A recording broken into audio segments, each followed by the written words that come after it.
دیوبند میں ایک پروگرام تھا اور اس کی کچھ ویڈیوز شاید آپ حضرات نے دیکھی ہوں. اس میں بھی میں نے آغاز یہیں سے کیا تھا کہ طبیعت خراب ہے، اور اتفاق یہ رہا کہ کئی دن کے بعد آج دارالعلوم ندوۃ العلماء میں حاضری ہوئی ہے اور ابھی مسئلہ وہیں اٹکا ہوا ہے.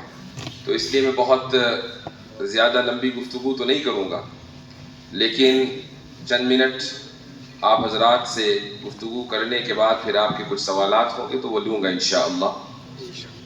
میں شکریہ ادا کرتا ہوں اس ادارے کے منتظمین کا، یہاں کے اساتذہ کا، کہ انہوں نے مجھے یاد کیا. میں رات آیا تھا دارالعلوم میں اور مقصد یہ تھا کہ حضرت مولانا عتیق صاحب سے مختصر ملاقات ہو، تو میں حضرت کے گھر گیا اور وہیں سے نکل گیا. لیکن کچھ لوگوں نے نکلتے ہوئے پکڑ لیا تھا، اور اس کے بعد چونکہ یہاں آنے کا مقصد ایک شادی میں شرکت ہے، تو وہاں پر حضرت مولانا مسعود صاحب اور دیگر حضرات سے ملاقات ہوئی اور مزید جکڑ لیے گئے. تو لیکن بہرحال آپ حضرات سے ملاقات مقصود تھی، مقدر تھی، تو یہ میری خوش نصیبی ہے کہ میں آج اس عظیم الشان ادارے میں موجود ہوں. میرا جو تعارف ہے وہ اس حوالے سے ہے کہ بھائی یہ رد الحاد کے میدان میں یہ شخص کچھ کام کر رہا ہے. سب سے پہلے میں آپ کو یہ بتانا چاہوں گا کہ الحاد ایک بیماری ضرور ہے، لیکن یہ ایسی بھی نہیں ہے کہ ہر ایک آدمی اسی کا علاج کرنے لگے. میں اس نظریے کو سخت ناپسند کرتا ہوں کہ اگر کوئی آدمی کسی کام میں لگا ہوا ہے تو وہ یہ سمجھے کہ اسی کا کام سب سے اہم ہے. یہ کام اہم ہے، لیکن جس طریقے سے دین کے دوسرے شعبے اہم ہیں اسی طریقے سے یہ بھی اہم ہے. یعنی یہ بھی اپنے اندر یہ چیز بھی اہمیت رکھتی ہے کہ ہمارے یہاں ہماری ملت میں ایسے فقہا تیار ہوں کہ جو بہت سے مسائل میں دینی رہنمائی کریں. یہ چیز بھی اپنے اندر اہمیت رکھتی ہے کہ ہمارے درمیان محدثین ہوں، مفسرین ہوں، دعات ہوں، مبلغین ہوں، اور اسی طریقے سے جو اس وقت ماڈرن چیلنجز ہیں ان کا مقابلہ کرنے والے ہوں. یہ بات میں نے اس لیے کہی کہ گزشتہ چند دنوں میں یہ چیز میں محسوس کر رہا ہوں کہ ایک واقعہ جو بہت مشہور ہو گیا، تو اب ہر ایک طالب علم یہ سوچنے لگا کہ مجھے بھی یہی کام کرنا ہے. میں آپ حضرات کو صرف یہی کہوں گا، آپ سے تجربے میں کچھ زیادہ میرا تجربہ بڑھا ہوا ہے، اور اس کی وجہ یہ ہے کہ میں 20 سال سے تقریباً کام کر رہا ہوں. آپ میں سے اکثریت ابھی یہاں پڑھ رہی ہے، تو اپنے تجربے کی بنیاد پر میں یہی کہوں گا کہ جس چیز سے آپ کو دلچسپی ہو، وہ چاہے تفسیر کا میدان ہو، اصول تفسیر کا میدان ہو، حدیث ہو، اصول حدیث ہو، وہ فقہ و فتاوی ہو، اس چیز ہی میں آپ کو، اسی میدان میں آپ کو اختصاص کرنا چاہیے، چونکہ ہمیں ہر میدان کے جو اختصاص رکھنے والے افراد ہیں ان کی ضرورت ہے. رہی بات الحاد کی، جی ہاں، دنیا میں الحاد پھیل رہا ہے، لیکن الحاد کی شکار سب سے بڑی قوم عیسائیت میں سب سے زیادہ الحاد ہے. امریکہ میں ایک زمانے میں ملحدین کی تعداد ایک پرسنٹیج کے مطابق 7-8% تھی، آج سے 20 سال پہلے. وہ بڑھ کر تقریباً 45% ہو گئی ہے. تو اس سے اندازہ لگائیں کہ ملحدین کتنی بڑی تعداد میں امریکی معاشرے میں ہے. یہاں کا کوئی ایسا ڈیٹا نہیں ہے، لیکن ایک رف ایسٹیمیٹ ہے کہ 7-8% ہوں گے، اور یہ 7-8% بھی تمام اقوام میں ہے، صرف مسلمانوں میں نہیں ہے، تمام اقوام میں ہے. اس میں مسلمان بھی ہیں، اس میں ہندو بھی ہیں، اس میں عیسائی بھی ہیں، اس میں سکھ بھی ہیں. لیکن اگر میں یہ کہہ دوں کہ 1% بھی ان 7% میں 1% بھی اگر ملحدین مسلمانوں سے تعلق رکھتے ہیں کہ جنہوں نے اسلام چھوڑا ہے، تو اب یہ ضروری ہے کہ ایسے علماء تیار ہوں، چند ایسے علماء سامنے آئیں کہ جو اس میدان کی مہارت رکھتے ہوں اور اس میدان میں جو مسائل آتے ہیں ان کا حل کرنا وہ جانتے ہوں. الحاد کی عمارت 2 چیزوں کے اوپر ٹکی ہوئی ہے. پہلی چیز ہے لبرلزم اور دوسری چیز ہے سائنٹزم. بس میں اصولی گفتگو کروں گا تاکہ آپ کو ایک راستہ مل جائے. لبرلزم کی بنیاد 3 اصول ہیں. اس میں پہلا اصول ہے اصول مساوات. دوسرا اصول ہے اصول ضرر یا اصول مضرت، اور تیسرا اصول ہے پروگریسیوزم۔ یہ تین اصول لبرلزم کی بنیاد ہے۔ اگر آپ کو کوئی شخص ایسا ملتا ہے کہ جو لبرلزم سے متاثر ہے تو وہ یقیناً اس بات کا قائل ہوگا کہ مرد اور عورت کے درمیان مکمل مساوات ہے، بلکہ مرد اور عورت کے درمیان ہی نہیں، چونکہ اس کے نزدیک جینڈر صرف دو نہیں ہے بلکہ کہیں زیادہ ہے۔ یہ جو آج کل آپ LGBT اور ٹرانسجینڈر یہ الفاظ سنتے ہیں، مجھے اس پر یاد آیا کہ ایک مرتبہ میں افتاء کی کلاس پڑھا رہا تھا، یہ غالباً بات ہوگی 2017-18 کی، تو جینڈر کا مسئلہ ڈسکس ہونے لگا، تو میں نے طلبہ سے کہا کہ بھائی ذرا چیک کرو کہ جینڈر کی تعداد کہاں تک پہنچی ہے۔ تو اس وقت چیٹ GPT وغیرہ تو نہیں آیا تھا، لیکن ویکیپیڈیا تھا، تو گوگل کیا گیا، ویکیپیڈیا پہ دیکھا گیا، ہم نے جینڈرز کاؤنٹ کیے تو اس وقت 109 یا 110 تھے۔ اب بظاہر تو مرد اور عورت دو جینڈر ہیں، اس میں سے 110 کیسے نکلے یہ تو وہی جانتے ہیں، لیکن اگر 2017 میں یا 18 میں 110 جینڈر تھے اور ہر مہینے کسی نہ کسی جینڈر کا اضافہ ہوتا ہے، چونکہ مینٹل لوگوں کی کمی تو ہے نہیں دنیا میں، تو اب آپ اندازہ لگا لیں کہ یہ تعداد کہاں تک پہنچ چکی ہوگی۔ تو جو حضرات مساوات کے قائل ہیں وہ ان تمام جینڈرز کے درمیان مساوات کے قائل ہیں۔ وہ یہ کہتے ہیں کہ جو حق مثلا L کا ہے وہی G کا ہے، وہی B کا ہے، وہی T کا ہے، اور یہ بہت لمبی لسٹ ہے، اسی لیے آگے لگا دیتے ہیں پلس، چونکہ کہاں تک چلیں گے، اب 200 لیٹرز تو کہیں گے نہیں۔ تو یہ پہلی بنیاد ہے۔ مساوات کا جو مسئلہ ہے یہ چلا اگرچہ مغرب سے ہے، لیکن ہر وہ معاشرہ جو مغربی تہذیب سے متاثر ہے، اور مغربی تہذیب سے ہر وہ معاشرہ متاثر ہے کہ جہاں اسکولی تعلیم مغربی جو خطوط ہیں ان کے اوپر استوار ہے، یہاں تک کہ اگر کوئی ایسا اسکول ہے جو مکہ میں بھی ہے تو وہ شخص چاہے مکہ میں یعنی حرم میں 5 نمازیں جماعت کے ساتھ ادا کرتا ہو، اگر اس کے ذہن میں یہ بات ہے کہ تمام جینڈرز کے درمیان مساوات ہونی چاہیے تو وہ شخص لبرل ہے۔ یہ پہلا اصول ہے۔ دوسرا اصول ہے اصول ضرر۔ اصول ضرر کا مطلب یہ ہے کہ ہر شخص آزاد ہے یہاں تک کہ وہ آپ کو مالی یا جسمانی اعتبار سے نقصان پہنچائے۔ اگر وہ مالی اور جسمانی نقصان پہنچاتا ہے تو اب اس کی آزادی پر پابندی لگائی جا سکتی ہے۔ مثلا ایک شخص ہے کہ کسی نے اس شخص نے فراڈ کیا کسی دوسرے شخص کے خلاف، تو فراڈ کے چارجز میں اس کو جیل میں ڈال دیا جائے گا چونکہ اس نے دوسرے کو مالی نقصان پہنچایا۔ ایک نے کسی دوسرے کو مار دیا، قتل کر دیا، یا کوئی ایسا جرم کر دیا کہ جس سے سامنے والے کی صحت متاثر ہوئی، تو یہ شخص چونکہ جسمانی نقصان پہنچانے والا ہے تو اس کو بھی پھر جیل میں ڈالا جائے گا۔ تو اس کی جو آزادی ہے اس پر پابندی لگے گی اگر وہ مالی یا جسمانی نقصان پہنچاتا ہے، لیکن اگر نقصان مالی نہ ہو، جسمانی نہ ہو، تو ایسے شخص کی آزادی کے اوپر پابندی نہیں لگائی جائے گی۔ یہ اس اصول کی بنیاد پر دنیا بھر میں قوانین بنتے ہیں۔ مثلا اسلام میں، اسلامی شریعت میں قانون ہے ارتداد کے متعلق کہ اگر اسلامی حکومت ہے اور وہاں کوئی شخص مرتد ہو جاتا ہے تو اس کی سزا ہے، یہ ایک فقہی مسئلہ ہے۔ اب آپ اگر سیکولر سوسائٹی میں جائیں تو وہ یہ کہیں کہ یہ آزادی اظہار رائے ہے۔ اگر کوئی شخص اپنا مذہب تبدیل کرتا ہے تو اس نے آپ کو کون سا مالی نقصان پہنچایا، اس نے آپ کو کون سا جانی نقصان پہنچایا، یہ اس کی آزادی کا مسئلہ ہے، آپ اس کی آزادی کو لمٹ نہیں کر سکتے۔ آپ دیکھتے ہوں گے کہ مغربی ممالک میں ایسا بہت ہوا گزشتہ 20-25 سالوں میں کہ کبھی قرآن کریم کا نسخہ جلا دیا گیا، کبھی آپ صلی اللہ علیہ وسلم کی شان میں گستاخی کر دی گئی۔ مجھے یاد ہے کہ 2008 میں امریکہ کے سابق صدر براک اوباما نے قاہرہ یونیورسٹی میں ایک تاریخی تقریر کی تھی، اور اس میں صدر نے اپنے ملک کے قوانین کا دفاع کیا تھا، چونکہ اس زمانے میں مسلم امت میں یہ چیز بہت ہی اس کا احساس بڑھتا چلا جا رہا تھا کہ بھئی ان ممالک میں آپ صلی اللہ علیہ وسلم کی شان میں گستاخی کیوں ہوتی ہے۔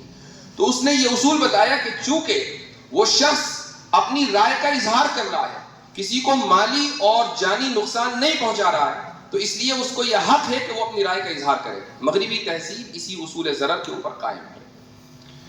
یہ دو اصول ہیں لبرلزم کے۔ تیسرا اصول یہ ایک تفصیل طلب ہے، اس لیے میں آگے بڑھتا ہوں. الحاد کی جو دوسری بنیاد ہے وہ ہے سائنٹزم. سائنٹزم اور سائنس میں بہت بڑا فرق ہے. سائنس کیا ہے؟ سائنس کے مظاہر ہم اس وقت دیکھ رہے ہیں. آپ کے سامنے ایک بڑا پروجیکٹر رکھا ہوا ہے، اسکرین رکھی ہوئی ہے، آپ میں سے بہت سے کے ہاتھ میں فون ہے، یہ پنکھے ہیں، یہ لائٹ ہے، یہ سارے کے سارے سائنس کے مظاہر ہیں. اگر سائنس ترقی نہ کرتی تو یہ مظاہر یہ ہمیں نظر نہ آتے اور ہم ان سے استفادہ نہ کر رہے ہوتے. تو یہ ممکن نہیں ہے کہ کوئی بھی شخص اسلامی اعتبار سے، شرعی اعتبار سے سائنس کی مخالفت کرے. یہ ممکن نہیں ہے. سائنس تو ہماری خادم ہے اور ہم مخدوم ہیں، تو ہم اپنے خدام کی مخالفت کیوں کریں گے؟ اصل مسئلہ ہے سائنٹزم. سائنٹزم کیا ہے؟ جو ڈیبیٹ ہوئی تھی 20 تاریخ کو، اس میں ہمارے ڈیبیٹر نے یعنی مفتی شمائل صاحب نے یہ لفظ بولا تھا. انہوں نے کہا تھا کہ ہمیں سائنس سے مسئلہ نہیں ہے، ہمیں سائنٹزم سے مسئلہ ہے. سائنٹزم کیا ہے؟ سائنٹزم کا مطلب یہ ہے کہ ہم سائنس کو حق اور باطل جاننے کا آخری پیمانہ سمجھ لیں. سائنس ہی کی بنیاد پر یہ طے کریں کہ صحیح کیا ہے، غلط کیا ہے، مورل کیا ہے، امورل کیا ہے. یعنی کون سی چیز اخلاقی ہے اور کون سی چیز غیر اخلاقی ہے، سائنس ہمیں بتائے. یہ ہے سائنٹزم. لیکن یہ عجیب و غریب بات ہے کہ اسکول اور کالجز میں پڑھے ہوئے نوجوان جو الحاد کے دلدل میں دھستے چلے جا رہے ہیں، انہیں سائنس اور سائنٹزم کے درمیان فرق نہیں پتا. وہ یہ کہتے ہیں کہ ہم اللہ تعالیٰ کو اس وقت مانیں گے جب سائنس کے ذریعے ہمیں پتا چلے گا کہ اللہ موجود ہے. ہم خدا کے اوپر، جنت کے اوپر، جہنم پر، فرشتوں پر، ان سب چیزوں کے اوپر جو عالم غیب ہے اس پر ایمان اس وقت لائیں گے جب ہمیں یہ پتا چلے گا کہ سائنس نے اس کو کنفرم کر دیا ہے. اب سائنس کیسے کنفرم کرتی ہے؟ سائنس کا ایک میتھڈ ہے. اس میتھڈ کی بنیاد پر ہی آپ سائنٹیفک تھیوری پیش کرتے ہیں. وہ میتھڈ میں بتا دیتا ہوں. سب سے پہلے چیز آتی ہے آبزرویشن یعنی مشاہدہ. آپ نے سنا ہوگا یا پڑھا ہوگا کہ آئزک نیوٹن ایک مرتبہ کسی درخت کے نیچے بیٹھا تھا تو اس کے سر پر کیا گرا آ کے؟ سیب. اب ظاہر ہے کہ سیب ایسا تو نہیں ہے کہ آئزک نیوٹن کے سر پر دنیا میں پہلی مرتبہ گرا تھا، اس سے پہلے سیب گرا نہیں کرتے تھے بلکہ اڑا کرتے تھے، ایسا تو نہیں تھا. لیکن اس نے اس ایک فینامینا کو دیکھا اور سوچا کہ یہ سیب گرا ہے، کیوں گرا ہے. سوچا اس سے پہلے بھی لوگوں نے تھا اور لکھ بھی دیا تھا. استعمار کا مسئلہ یہ ہے کہ وہ ہر چیز چراتا ہے اور اس کے بعد پیٹنٹ کر لیتا ہے. یہ جو لا آف گریوٹی ہے، ایسا نہیں ہے کہ لوگوں کو پہلے سے پتا نہیں تھا. قانون ثقل پہلے سے بھی لوگوں کو پتا تھا. مسلم سائنسداں اس پر بات کر چکے تھے، فلاسفرز اس پر بات کر چکے تھے. لیکن مغرب نے اپنے دور میں، جس وقت جو استعمار کا دور تھا، انہوں نے ہر چیز کو، ہر قانون کو پیٹنٹ کر لیا. اب لا آف گریوٹی بھائی نیوٹن نے، جتنے بھی قوانین ہیں نیوٹن نے. تو نیوٹن نے سب سے پہلے ایک چیز کا مشاہدہ کیا. مشاہدہ کرنے کے بعد اس نے ایک مفروضہ تیار کیا، اس کو بولتے ہیں ہائپوتھیسس. اس ہائپوتھیسس کے بعد اس نے ڈیٹا اکٹھا کیا. ڈیٹا کس طریقے سے اکٹھا کیا ہوگا؟ مثلا کبھی سیب گرایا، پھر پنکھ گرایا، پھر کاغذ گرایا، پھر کوئی اور چیز گرائی، یعنی الگ الگ وزن کی چیزیں گرائی اور دیکھا کہ کتنی دیر میں اوپر سے نیچے آتی ہے. یہ ہے ڈیٹا کلیکشن. ڈیٹا کلیکشن کے بعد اس نے ڈیٹا کو اینالائز کیا. ڈیٹا اینالائز کرنے کے بعد اس نے نتیجہ نکالا. اس نتیجے کو ہم سائنٹیفک تھیوری بولتے ہیں.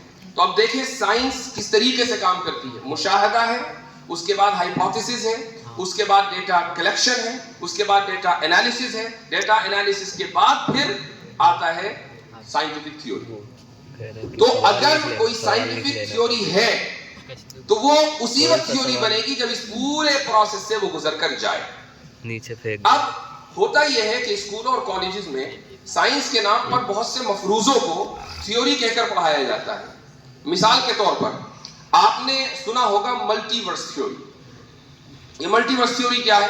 ملٹی ورس کا مطلب یہ ہے کہ یہ جو یونیورس ہے اس کے علاوہ اور بھی یونیورس ہیں. یہ یونیورس اس یونیورس سے نکلا ہے، وہ اس یونیورس سے نکلا ہے، وہ اس یونیورس سے نکلا ہے، یعنی تسلسل. ٹھیک ہے، تسلسل یعنی انفینٹ ریگریس. یہ لفظ آپ نے بار بار سنا. اب آپ ملٹی ورس تھیوری والوں سے پوچھیں کہ بھئی یہ تھیوری کیسے بنی؟ چونکہ تھیوری بننے کے لیے آبزرویشن ضروری ہے. آپ نے تو اس یونیورس کا مشاہدہ نہیں کیا، چاہے جائے کہ آپ اس یونیورس کا مشاہدہ کریں کہ جس سے یہ یونیورس نکل کر آیا ہے. پھر اس یونیورس کا مشاہدہ کرنے کے بعد آپ کے پاس ڈیٹا بھی ہونا چاہیے، ڈیٹا انالیسس بھی ہونا چاہیے. آپ کے پاس تو کچھ بھی نہیں ہے. اس بنیاد پر آپ نے ملٹیورس کو تھیوری کیسے کہا؟ اور تھیوری کا لفظ ملٹیورس کے ساتھ چلا کر اسکولوں کالجوں میں پھیلا دیا گیا اور ان کو یہ بتا دیا گیا کہ یہ یونیورس یعنی یہ کائنات جس میں ہم رہتے ہیں یہ قدیم ہے، یہ ازلی ہے، اس سے پہلے ایک اور یونیورس تھا، اس سے پہلے ایک اور یونیورس تھا، تاکہ خدا کی ضرورت ہی نہ رہے. اور وہ بچہ کہ جو سائنس کی کتاب قرآن یا بائبل سمجھ کر پڑھتا ہے وہ یہ سمجھتا ہے کہ بھئی میرا ٹیچر جو بتا رہا ہے یہ کتاب میں جو لکھا ہوا ہے یہ حرف آخر ہے، لہٰذا خدا موجود نہیں ہے. یہ الحاد کی بنیاد ہے. تو سائنس کے نام پر بہت سی مرتبہ فراڈ کیا جاتا ہے. سائنٹزم یعنی سائنس کو حق اور باطل کے جانچنے کا معیار بنا لینا، یہ سائنٹزم ہے. لیکن آپ کسی بھی سائنسداں سے، وہ چاہے آئنسٹائن ہی کیوں نہ ہو، وہ ناسا میں کام کیوں نہ کر رہا ہو،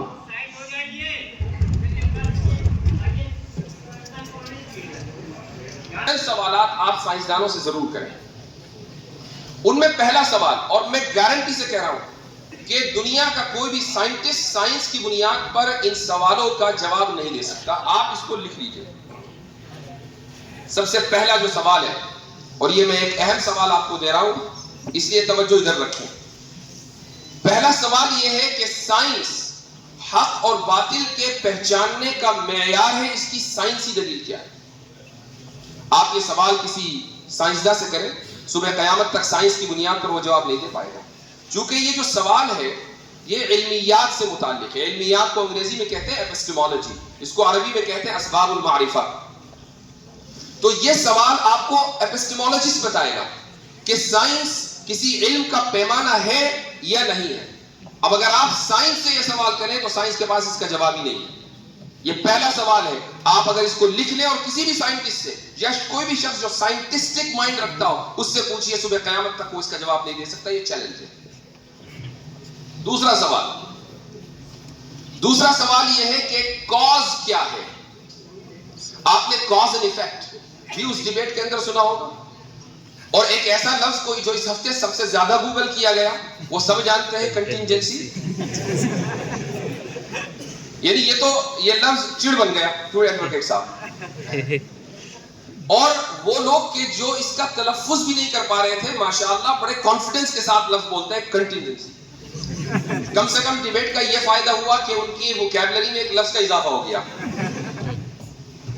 یہ جو کنٹینجنسی ہے اس کا مطلب یہ ہے کہ ایک معلول ہے یا ایفیکٹ ہے، اس کا ایک کاز ہے، اس کے پیچھے ایک سبب ہے، ایک مسبب ہے، اس کے پیچھے ایک سبب ہے، پھر وہ سبب ہے، اس کے پیچھے بھی ایک سبب ہے، پھر اس کے پیچھے بھی ایک سبب ہے. اس کو بولتے ہیں کاز اینڈ ایفیکٹ. کاز کی ڈیفینیشن کیا ہے؟ کاز کسے کہتے ہیں؟ آپ سائنسدانوں سے پوچھ لیجئے، صبح قیامت تک اس کا جواب نہیں دے پائیں گے، چونکہ سائنس کا یہ میدان نہیں ہے. سائنس اس کا جواب نہیں دے سکتی. تو جو شخص سائنٹزم میں مبتلا ہے اس سے یہ سوال کریں کہ بھائی کاز کیا ہے، اس کا جواب دے دو. حالانکہ آپ کی پوری سائنس کاز اینڈ ایفیکٹ کے اوپر مبنی ہے، آپ کاز کو ڈیفائن نہیں کر سکتے. تیسرا سوال لیتا ہوں. تیسرا سوال ہے کہ کیا، ایک انگلش اصطلاح بتا رہا ہوں میں آپ کو اور انشاءاللہ آپ کے کام آئے گی اگر یاد رہی. کیا موڈس پوننس ایک ویلڈ آرگیومنٹ ہے یا نہیں؟ موڈس پوننس یہ انگریزی لفظ نہیں، اگرچہ انگریزی میں استعمال ہوتا ہے. اس کو عربی میں بولتے ہیں القیاس الاستثنائی. قیاس استثنائی قرآن میں بھی آیا ہے، لو کان فیہما آلہۃ الا اللہ لفسدتا، کہ اگر آسمان و زمینوں میں ایک سے زائد معبود ہوتے، ایک سے زائد خدا ہوتے تو یہ پورا نظام تباہ ہو چکا ہوتا، پورا نظام بیکار ہو چکا ہوتا. لیکن بیکار نہیں ہوا، تباہ نہیں ہوا، ثابت ہوا کہ ایک سے زائد خدا نہیں ہے. یہ استدلال قرآن کا ہے، اس کو قیاس استثنائی کہا جاتا ہے. اسی کو انگریزی میں موڈس پوننس کہتے ہیں. اب قیاس استثنائی حجت ہے یا نہیں ہے، سائنس سے پوچھے، سائنس کے پاس کوئی جواب نہیں ہے. لیکن اگر آپ سڑک پہ چلتے ہوئے کسی شخص سے بھی کہ جس نے زندگی میں کبھی سائنس نہ پڑھی ہو، فلسفہ نہ پڑھا ہو، علم کلام نہ پڑھا ہو، کوئی کتاب نہ پڑھی ہو، وہ مدرسے نہ گیا ہو، اسکول نہ گیا ہو، اس سے پوچھے کہ بھائی میں اگر اس طرح سے آرگیومنٹ کروں کہ اگر بہت سارے خدا ہوتے اور ہر ایک اپنا نظام چلا رہا ہوتا تو کیا یہ نظام دنیا کا باقی رہتا؟ تو وہ کہے گا ہرگز نہ رہتا. یہ استدلال ہر ایک کو سمجھ میں آتا ہے. قرآن کے استدلال کی خاصیت یہ ہے کہ ہر چلتے پھرتے شخص کو وہ سمجھ میں آئے گا، چاہے اس کا کوئی تعلیمی بیک گراؤنڈ ہو یا وہ بڑے سے بڑا سائنسداں ہو. سائنس کے پاس اس کا کوئی جواب نہیں ہے. ایک اور آپ کو سوال دیتا ہوں. وہ سوال یہ ہے کہ سائنس ہمیں یہ بتاتی ہے کہ جب ایک عورت حاملہ ہوتی ہے، پریگننٹ ہوتی ہے، تو اس کے اتنے دنوں کے بعد پیٹ میں پلنے والا بچہ درد محسوس کر سکتا ہے. یہ سائنس نے ہمیں بتایا ہے. وہ 2 مہینے ہو سکتے ہیں، 3 مہینے ہو سکتے ہیں، یہ سائنس نے ہمیں بتایا. لیکن یہاں سوال یہ ہے سائنس سے کہ کیا جب بچہ درد محسوس کرنے لگے اس وقت ابورشن کرنا اخلاقی عمل ہے یا غیر اخلاقی؟ بچہ جس وقت درد محسوس کرنے لگے، سائنس نے ہمیں بتا دیا. اب یہ بتائیے کہ ابورشن کرنا اخلاقی عمل ہے یا غیر اخلاقی عمل ہے؟ سائنس تمہیں قیامت تک اس کا جواب نہیں دے سکتی، کیونکہ سائنس اخلاقیات کے لیے نہیں ہے. جبکہ اخلاقیات کا سوال ہر انسان کا سوال ہے. ہر انسان چاہتا ہے یہ جانے کہ کیا چیز مورل ہے اور کیا چیز امورل ہے. میں اپنے آپ کو اچھا کیسے بناؤں، ہر انسان جاننا چاہتا ہے. سائنس کے پاس اس کا کوئی جواب نہیں. تو جو لوگ سائنٹزم میں مبتلا ہیں ان سے آپ یہ چند سوال کر لیجئے، بغلے جھاپنے لگے. تو سائنٹزم سے ہمیں کوئی لینا دینا نہیں. ہاں سائنس ہماری خادم ہے اور ہم مخدوم ہیں، تو ہم اپنے خدام کو کیسے ریجیکٹ کر سکتے ہیں؟ تو سائنس کا جو درجہ ہے اس کو وہ درجہ دیں، اور سائنٹزم کا جو درجہ ہے اس کو وہ درجہ دیں. لہٰذا اگر کوئی شخص یہ کہے کہ میں خدا کو اس وقت مانوں گا کہ جب سائنسی طور پر مجھے دلیل مل جائے، یا عالم غیب کو اس وقت مانوں گا جب سائنسی طور پر مجھے دلیل مل جائے، میں روح کو اس وقت مانوں گا جب سائنس یہ ثابت کر دے کہ غیر مادی وجود بھی ہوتا ہے، تو اس وقت میں ان چیزوں کو تسلیم کروں گا، ایسا شخص سائنٹزم کی بیماری میں مبتلا ہے. اور سائنٹزم خود ایک ان سائنٹیفک بیہیویئر ہے. تو الحاد کی یہ 2 بنیادیں ہیں، لبرلزم اور سائنٹزم. آپ حضرات اگر اس میدان میں کام کرنا چاہتے ہیں، اور جیسے میں نے شروع میں ایک بات کہی کہ ہر ایک کو کام کرنے کی ضرورت بھی نہیں ہے، لیکن ہر ایک کو ایک کام کرنے کی ضرورت ہے، اور وہ یہ ہے کہ اسلام کی عقلی تفہیم و تشریح کیسے ہو. اس کی ضرورت صرف ملحدین کو یا مرتدین کو نہیں ہے، اس کی ضرورت مسلمان کو بھی ہے. آپ کسی بھی معاشرے میں چلے جائیں، جب آپ اپنے علاقوں میں جائیں گے، مسجدوں میں آپ کا خطاب ہوگا، عوامی اجتماعات میں آپ کا خطاب ہوگا، تو لوگ آپ سے سوال کریں گے کہ بھئی یہ مسئلہ تو ٹھیک ہے لیکن کیوں؟ اس کی حکمت کیا ہے؟ اس کی علت کیا ہے؟ اس کے پیچھے وجہ کیا ہے؟ اگر آپ نے اس کی عقلی تفہیم و تشریح کر دی تو سامنے والے کا ایمان مضبوط ہوگا. تو اس چیز کا تعلق ہر ایک سے ہے، اور اسی لیے جب تک آپ اپنے مدرسے کی زندگی میں ہیں، آپ اس چیز کو اپنا نصب العین بنائیں. سب سے پہلے کہ جو کتابیں آپ کے درس میں داخل ہیں ان کتابوں کو آپ پابندی کے ساتھ، توجہ کے ساتھ، مکمل فوکس کے ساتھ پڑھیں. اس کی وجہ یہ ہے کہ اگر آپ کے ذہن میں یہ بات ہے کہ بھائی اس ادارے سے نکل کر ایک شخص نے عالمی سطح پر 2 دن میں شہرت حاصل کی ہے، تو ٹھیک ہے، اللہ تعالیٰ کا فضل ہے، لیکن اس کے پیچھے اس شخص کی کچھ محنت بھی تو ہوگی. ایسا تو نہیں ہے کہ وہ صبح کو اٹھا اور وہی آئی اور ایک دم وہ ڈیبیٹ میں چلا گیا. ایسا تو نہیں ہوا. اس نے پڑھا ہے، محنت سے پڑھا ہے، تبھی وہ اس لائق ہوا ہے کہ وہ وہاں گیا اور اس نے ایک ایسے شخص کو چیلنج کیا کہ جس کی محنت ہے 70 سال کی، جس کی شہرت ہے 70 سال کی، اور یہ اللہ تعالیٰ کا فضل تھا کہ 70 سال کی شہرت مغلوب ہو گئی، اور ایک ایسا شخص کہ جس کی کوئی شہرت نہیں تھی وہ غالب آیا اور 2 گھنٹے کے اندر پورا کھیل ہو گیا. تو اس کے پیچھے محنت ہے. اس لیے آپ حضرات اگر کسی شخص کو یہ دیکھتے ہیں کہ ہاں بھائی ہمارے میں سے ایک شخص آگے بڑھا ہے، تو اس کے سفر کو بھی دیکھیں کہ اس نے کیسے یہ قدم اٹھایا ہے. تو جو آپ کی درسی کتابیں ہیں، جو بھی آپ کے نصاب میں شامل ہیں، جو بھی آپ کے اساتذہ آپ کو پڑھاتے ہیں، یہ ضروری ہے کہ آپ اس کو، ان تمام کتابوں کو نہایت توجہ سے پڑھیں. یہ کرنے کے بعد اب آتا ہے آپ کا خارجی مطالعہ. چونکہ درسی کتابیں صرف آپ کو ایک سلیقہ دیتی ہیں، آپ کو بنیاد فراہم کرتی ہیں. بنیاد کے بغیر عمارت بنی نہیں سکتی، اس لیے عمارت میں بنیاد سب سے اہم چیز ہے. لیکن اگر آپ خالی بنیاد بنا کر فارغ ہو جائیں اور کہیں کہ بس اسی بنیاد میں رہیں گے تو ظاہر ہے کہ یہ ناممکن ہے. بنیاد کے اوپر عمارت بنانی ہے، اور عمارت کتنی مضبوط اور کتنی خوبصورت ہو یہ آپ کے اوپر موقوف ہے. جتنا آپ مطالعہ کریں گے، خارجی مطالعہ کریں گے، اتنے ہی آپ کی جو عمارت ہے علمی وہ مضبوط ہوگی، پائیدار ہوگی اور اٹریکٹیو ہوگی. یعنی لوگوں کو اپنی طرف بلائے گی، لوگ چاہیں گے کہ اس عمارت کا وزٹ کریں. یہ تبھی ہوگا نا کہ جب آپ کے پاس مطالعہ ہو، مطالعے کی قوت ہو، استدلال کی قوت ہو، اور آپ کے پاس ڈیلیوری کی پاور ہو. یعنی آپ یہ جانتے ہو کہ میں اپنے علم کو ڈیلیور کیسے کروں. اس کے لیے لسان قوم جاننا ضروری ہے. لسان قوم صرف انگریزی نہیں ہے، ہندی بھی ہے، سنسکرت بھی ہے، اور مقامی زبانیں. آپ کیرلا میں ہیں تو آپ کو کیرلا کی زبان آنی چاہیے، ملیالم آنی چاہیے، تمل آنی چاہیے، انگریزی تو ہے ہی. تو یہ جو تمام زبانیں ہیں اس میں ہم علماء تھوڑا سا پیچھے رہے ہیں تاریخی اعتبار سے. انگریزی کے اوپر تو توجہ ماشاءاللہ ایک عرصے سے ہے، لیکن جو مقامی زبانیں ہیں اس پر زیادہ توجہ نہیں ہے، اس پر بھی توجہ دینے کی ضرورت ہے. اب خارجی مطالعہ کیسے کریں؟ خارجی مطالعہ اگر آپ مجھ سے پوچھیں، چونکہ آپ مجھے سن رہے ہیں، تو ظاہر ہے کہ آپ یہ چاہیں گے کہ بھئی میں نے یہ سفر کیسے کیا. ابھی رات ایک سوال آیا، ایک صاحب نے مجھ سے سوال کیا کہ آپ اس میدان میں کیسے آئے، کیوں آپ نے اس میدان کا انتخاب کیا. تو میں نے ان کو جواب دیا کہ میں امریکہ میں ایک دن درس دے رہا تھا عقیدے کا، اور کتاب تھی شرح عقائد. یہ کتاب کا نام میں اس لیے بار بار لیتا ہوں، اب یہ کتاب غالباً ایسا ہوگا کہ میرا نام اور کتاب کا نام لازم ملزوم ہو جائیں گے، مجھے اس سے ڈر لگتا ہے. تو یہ میں کتاب پہلی مرتبہ پڑھا رہا تھا، تو کچھ طلبہ نے جو ہائی اسکول اور انٹر کر چکے تھے، امریکہ کی بات ہے، انہوں نے مجھ سے کچھ سوالات کیے. یہ سوالات کتاب میں موجود ہوں گے لیکن میں سمجھ نہیں پایا، اور مجھے بڑی یعنی ذہنی ٹینشن ہوئی کہ بھائی بچے سوال کر رہے ہیں اور میرے پاس جواب نہیں ہے، اور کتاب میں بھی نہیں ہے، جو مجھے نظر نہیں آ رہا ہے. تو کیا واقعی یہ آؤٹ ڈیٹڈ ہے؟ کیا ان کتابوں کو نہیں پڑھانا چاہیے؟ میں نے کتاب اسی دن بند کر دی. میں نے کہا بھائی پہلے مطالعہ کریں گے اس کے بعد پڑھائیں گے. میں گھر گیا، گھر میں لائبریری تھی، وہاں حضرت نانوتوی رحمہ اللہ کی ایک کتاب اتفاق سے مجھے حاصل ہو گئی. یہ کتاب تھی انتصار الاسلام. چھوٹا سا کتاب چاہے، اس میں 9 سوالوں کے حضرت نانوتوی رحمہ اللہ نے جوابات دیے ہیں. یہ سوالات پنڈت دیانت سرسوتی کی طرف سے کیے گئے تھے.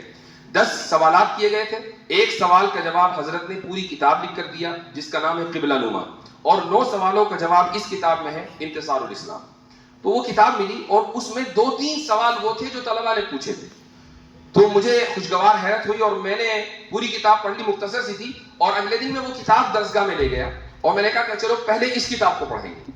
تو پہلے وہ کتاب طلبہ کو پڑھائی اور اس کے بعد پھر نصاب مکمل کرایا. لیکن وہاں سے میرے مطالعے کا سفر شروع ہوا، اور اس میں سب سے پہلے انتصار الاسلام آئی، اس کے بعد حجت الاسلام جو حضرت نانوتوی کی ہے. پھر یہ 2 کتابیں پڑھی تو ہمت ہوئی کہ حضرت نانوتوی کی دوسری کتابیں بھی پڑھی جائے، کیونکہ حضرت کے یہاں اردو میں بھی تھوڑا تاکید ہے، اس زمانے کی وہ زبان ہے، تو اس لیے اس کو سمجھنا آسان نہیں ہے. یہی وجہ ہے کہ بہت سی کتابوں کی کچھ علماء نے تصحیح بھی کی ہے. تو تیسری کتاب جس کو قبلہ نما کہا جاتا ہے، اس کے بھی 2 حصے ہیں. ایک حصہ ہے عوام کے لیے، اب عوام میں ہم شامل ہیں، وہ اس زمانے کے عوام تھے، ابھی ہم عوام ہیں. اور جو دوسرا حصہ ہے جو مفصل ہے وہ ہے علماء کے لیے. تو عوامی جو حصہ تھا وہی میرے لیے بہت مشکل تھا، بڑی مشکل سے سمجھ میں آیا. وہ تقریباً 100 صفحے ہیں. اس کے بعد کا جو حصہ ہے وہ میرے سر کے اوپر سے گزر گیا، میں نے کتاب بند کر دی کہ اس کو پڑھنے کی ضرورت بھی نہیں ہے. یہ 3 کتابیں یہاں سے سفر کا آغاز ہوا، اور اس کے بعد حجت اللہ البالغہ جو غالباً آپ کے یہاں نصاب میں بھی داخل ہے.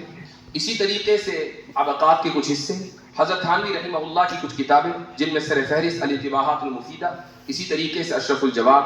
یہ وہ کتابیں ہیں کہ جو بنیاد بنی میرے اس سفر کی. لیکن جب ہمیں سوالات آنے شروع ہوئے، کچھ سوالات تھے لبرلزم سے متعلق، کچھ سوالات تھے سائنٹزم سے متعلق، کچھ سوالات تھے فیمنزم سے متعلق، کچھ سوالات تھے ڈارونزم سے متعلق، تو مجھے مطالعہ کرنا پڑا ان علوم کا.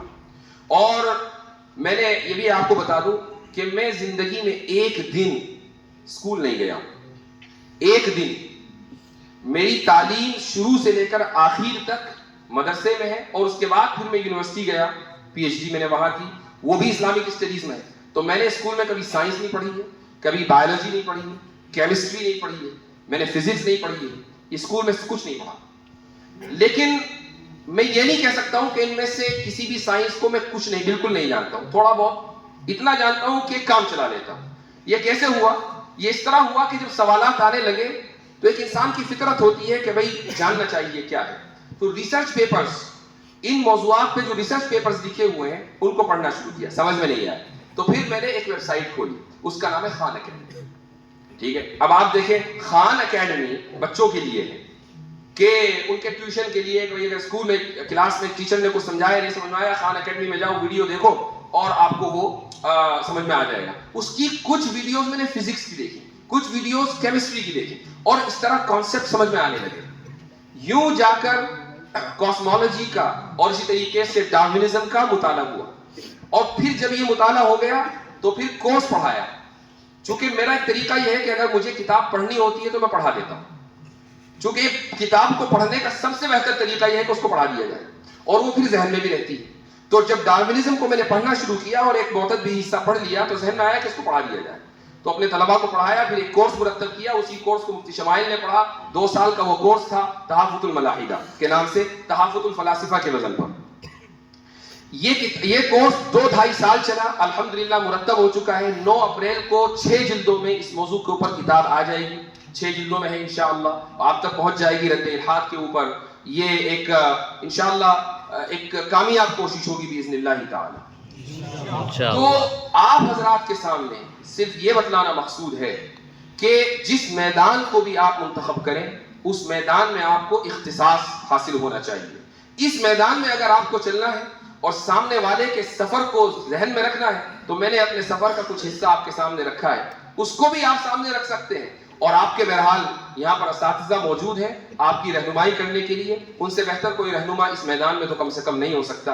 انہی باتوں پر میں آج کی گفتگو کا اختتام کرتا ہوں. بہت خوشی ہوئی آپ حضرات کے درمیان آ کر اور اس عظیم الشان تاریخی ادارے میں آ کر. جزاکم اللہ خیر الجزاء وآخر دعوانا الحمد للہ رب العالمین.